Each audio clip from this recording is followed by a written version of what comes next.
এটা উদয়পুর টাউনের 7 নম্বর ওয়ার্ড সমরধরের বাড়ি। আমার জেঠু একবারেরই। আমরা সকালবেলা ঘুম থেকে ওঠার পর দেখি তাদের গ্রিলের গেট ভাঙা, দরজা ভাঙা, সন্দেহ হয়। তারপর আমরা পুলিশে খবর দিই। পুলিশ বর্তমানে এসছে। আসার পর আমরা ওদের সাথে ঘরে ঢুকলাম। ঢুকে দেখলাম যে তাদের তিনটি গডরেজ, তিনটা গডরেজের লকার ভাঙা এবং দুটো পুরনো আলমারি, এগুলোর মধ্যে টাকা পয়সা ছিল, স্বর্ণালঙ্কারের ব্যাগ ট্যাগ সব খালি। ঠাকুর ঘরে কিছু টাকা থাকে তাদের, ঠাকুর ঘরে যে জায়গাতে টাকা থাকে এই ঘরও ভাঙা এবং ভিতরে টাকা পয়সা কিছু নেই।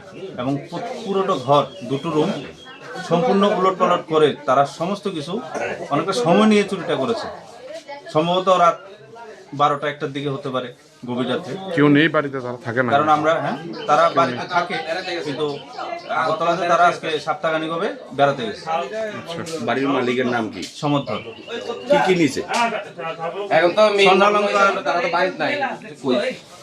আমি তাদের সাথে এটা কি কোথাও কি পুলিশি যে গাফিলতি আছে রাতের কোনো টহলদারি নিয়ে?